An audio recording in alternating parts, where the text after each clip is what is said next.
Thomas Soto, 6h-9h sur Europe 1. Le débrief de la matinale, les temps forts de ce que vous avez entendu ce matin sur Europe 1. On a donc appris hier soir la disparition de Charles Pasqua à l'âge de 88 ans. Tout à l'heure, dans le journal de 8h, Catherine Ney est venue nous parler d'une image qui lui revenait au moment où elle pensait à l'ancien ministre de l'Intérieur. Écoutez. Un dimanche, il m'avait reçu au ministère de l'Intérieur vers 11h. Il était en djellaba. Et de chaque côté de son bureau, il y avait des baffles grandes comme des armoires. Et il écoutait Nabucco de Verdi, un whisky à la main, des coupelles remplies d'amandes devant lui. L'extase. Son moment de bonheur de la semaine. Et quand le cœur des esclaves était arrivé, eh bien nous l'avions fredonné ensemble. Et je vous dis, il avait une très belle voix. Voilà, j'ai beaucoup râlé contre lui, mais finalement je l'aimais bien. Sa verve et sa mauvaise foi vont me manquer, écrit par exemple Marie sur Facebook. Pourquoi les jeunes Tunisiens sont-ils si nombreux à partir faire le djihad, comme par exemple Saïfeddine Rezghi qui a tué 39 personnes à Sousse en Tunisie? Écoutez la réponse du président tunisien Beji Caïd Essebsi. Il était à 8h20 l'invité de Jean-Pierre Elkabbach. 3000 jeunes Tunisiens sont en ce moment en Irak et en Syrie. Oui. On dit que Daesh les recrute, 2000 € pour les garçons, 1500 pour les filles. Oui. Comment se fait-il qu'il y ait tant de jeunes? Parce que la Tunisie n'a pas 2000 € à donner à chaque chômeur. Nous avons de la pauvreté aussi dans certaines régions et nous avons des régions complètement marginalisées. L'État islamique les envoie donc à la guerre et aux martyrs et elle vous achète des jeunes Tunisiens. Oui, parce que les jeunes Tunisiens sont désœuvrés et évidemment ils n'ont pas de travail chez nous, donc ils sont une victime de ces manigances. Le président tunisien Beji Caïd Essebsi ce matin sur Europe 1. C'est ce soir en principe que les négociations sur le nucléaire iranien devaient aboutir. Mais pouvons-nous vraiment avoir confiance? Écoutez ce qu'en dit ce spécialiste de l'Iran, Bernard Ourcade. Il est directeur de recherche émérite au CNRS et spécialiste de l'Iran.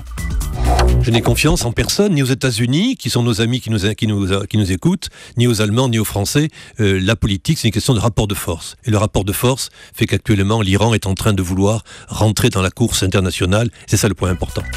Marine Le Pen l'a annoncé ce matin chez nos confrères d'ITélé. Elle sera bien candidate et tête de liste du Front National au régional pour la région Nord-Pas-de-Calais-Picardie. Et on a notamment une question de Yann sur europe1.fr. Marine Le Pen habite en région parisienne, à Saint-Cloud, dans le manoir de Montretout. Comment peut-elle être tête de liste dans la région Nord-Pas-de-Calais-Picardie? Antonin André, chef du service politique d'Europe 1 et expert en géographie, que répondez-vous à Yann? Eh bien qu'il faut avoir une résidence dans la région où l'on est tête de liste. C'est le cas de Marine Le Pen puisqu'elle loue une résidence à l'année, un appartement à Hénin-Beaumont depuis 2007. Donc même une résidence secondaire, ça marche. Une résidence secondaire, du moment qu'on paye une taxe d'habitation dans la région où on est candidat, c'est possible. À l'inverse, par exemple, sur les élections législatives, vous pouvez vous présenter dans une circonscription où vous n'avez aucune résidence. Ah, il n'y a pas besoin de payer taxe pour les législatives. Exactement. Et ben voilà, c'est noté. Réponse précise d'Antonin André, chef du service politique d'Europe 1. A-t-on suffisamment anticipé la canicule qui semble arriver en France? Christophe Prudhomme, porte-parole de l'AMUF, l'association des médecins urgentistes de France, est inquiet. Écoutez-le, il l'a dit à 7h15 dans la question qui fâche sur Europe 1. Il ne faudrait pas que ça dure très très longtemps parce que déjà nous avons un nombre de passages aux urgences aujourd'hui qui est très important.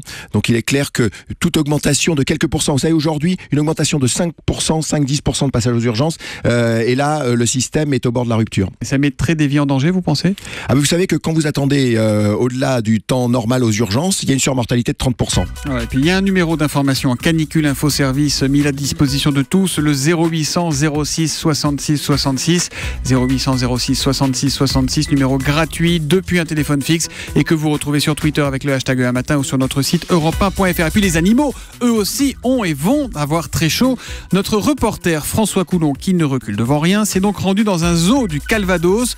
Là-bas, on sert des glaces aux loutres, aux lémuriens ou encore aux guépards. Sorbet sanguin pour les guépards, Lucille Soigneur. Là, on a mis du sang, un peu d'eau, on a fait congeler le tout. C'est du sang de bœuf. Voilà, et en tout cas, Sawyer, ça lui a plu, il a foncé dessus directement.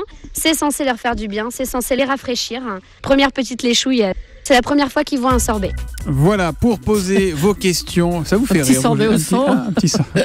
On va en préparer une pour Jean-Marc Morandini. Je crois qu'il a un petit côté vampire. C'est ça. Twitter avec le hashtag un matin, europe1.fr, notre page Facebook et puis bien sûr le téléphone à le 39 21 pour poser vos questions dans le débrief de la matinale.